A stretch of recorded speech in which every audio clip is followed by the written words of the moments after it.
Hi, my name is Ralph Eggleston, and I'm the production designer on Finding Nemo. My role was to work with a team of artists to provide a visual style for the film with the backgrounds and the characters. Hello, my name is Ricky Nyarva, and I am the character art director for Finding Nemo. My job was to make the characters look fantastic. Hi, my name is Robin Cooper, and I was the shading art director on Finding Nemo. And my job is to make Ricky's characters look even better by addressing the surface qualities of those wonderful characters, and also the surface qualities of all other items in the film. We're going to sit back and look at some artwork from the pre-production of Finding Nemo. What's really fun about it is everybody has a different take on the same subject, and it's just great to kind of inspire people, especially the director, so that he can begin making decisions on what he really wants. What we're going to be looking at first is what we call the prologue, and it's the opening of the film, and it kind of sets up Father's dilemma. He's there with Mother, and they're looking at the eggs right before a barracuda attacks. This is an image of the barracuda, and if you look closely, you can see Mother's tail hanging out of his mouth. And Andrew Stanton, the director of Finding Nemo, wanted us to go more of a kind of like a bullet train design for him, just speed. This is a painting actually trying to design or define what kind of metallic highlight we'd have on the barracuda itself, and what kind of the shape of the scales and the shape of the chevrons and that sort of thing. This was a piece that just helped us define the kind of fanciful nature of the world of the reef.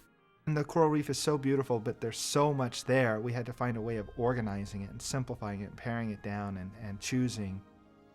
This was a piece that was done exploring the translucency, or what we call transblurency, of the anemone tendrils. And just how translucent we'd want it to be. We wanted it to seem inviting and not like he's living in a bunch of water balloons. This is a development piece of Father, Mother, and Nemo, and this is very, very, very early on, even before Nemo has his lucky fin. It's his father looking out on the world, something he doesn't really enjoy much of anymore because of what happened to him in the past. This is one of my favorite pre-production. The beauty of all these images is that the light is just so incredible. This is a great pastel of Pearl. Flapjack octopus. Flapjack octopus. In her actual flapjack octopus color, which of course she didn't turn out to be. Oh, they have some pink more of ones. a pink. They have pink ones. No, they don't. Yes, they do. No, they don't. Yes, they do.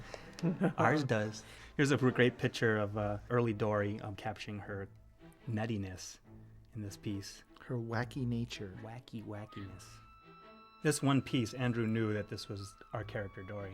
One of the cool things about the character is the eyes, and I don't know if it's this drawing so much as it is about the eyes and the depth that I was able to get in the eyes that are really based on Ellen DeGeneres' face and her eyes. She's got such beautiful blue eyes and such deep shadows in her eyes. Bruce Chum and Anchor, the three sharks in our film. Yep.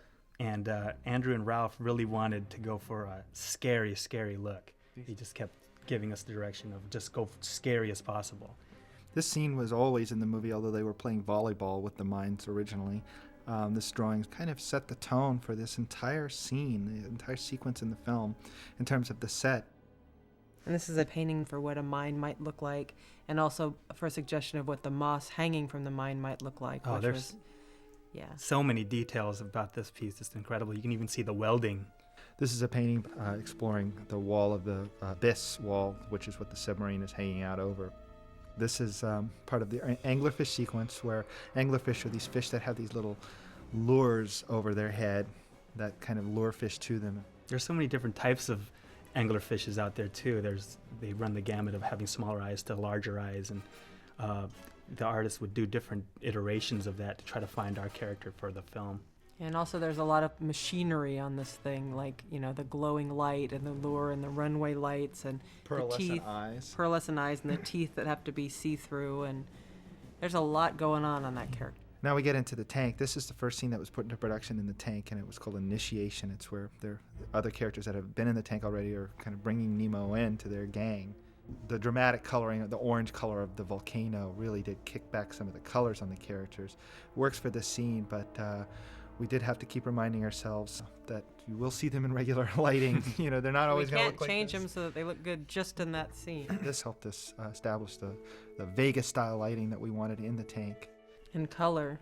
There's lots of color there. Lots of pretty images. That was one of the funny things, is that we wanted the entire world of the dentist office to seem antiseptic and drab, except for the tank. Everyone remembers the toy chest after you get your examination from the dentist, and we just try to get all those little details in there. If you look closely in the movie, you can see a Buzz Lightyear hanging out there.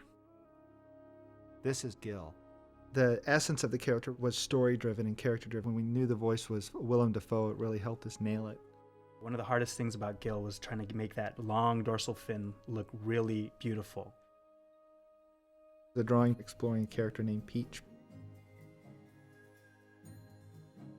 Jacques is a snail. Escargot. Escargot. The final design of Jacques, he really captured that kind of quirky French attitude in a little cleaner shrimp. The antiseptic nature of the exam room in the dentist office. Also the waiting room.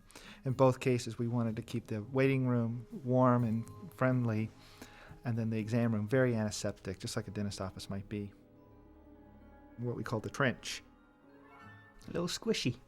The entire jellyfish scene is one of the earliest put into production, but one of the longest in production. It's about 8 months worth of work between the design and the camera work and the layout and the crowds. I think in a few shots there's 6,000 jellyfish. This really captured the glow, the pink glow that these deadly creatures Yeah, kind of Andrew wanted it emit. to look like a wedding tent. The idea here has always been for Andrew that it's this very beautiful, diaphanous looking thing that's deadly. Oh, this is a beautiful piece of all the different pelican variants, and great job of making them all look different, have different personalities. This is Gerald, Nigel's best friend. Supposed to be a little bit fatter and a little bit more scruffy. Originally wanted a 6-pack of plastic on his leg. on his leg. And That's this right. is Nigel, early piece. A little bit dirtier of docks, a little bit more older and traditional.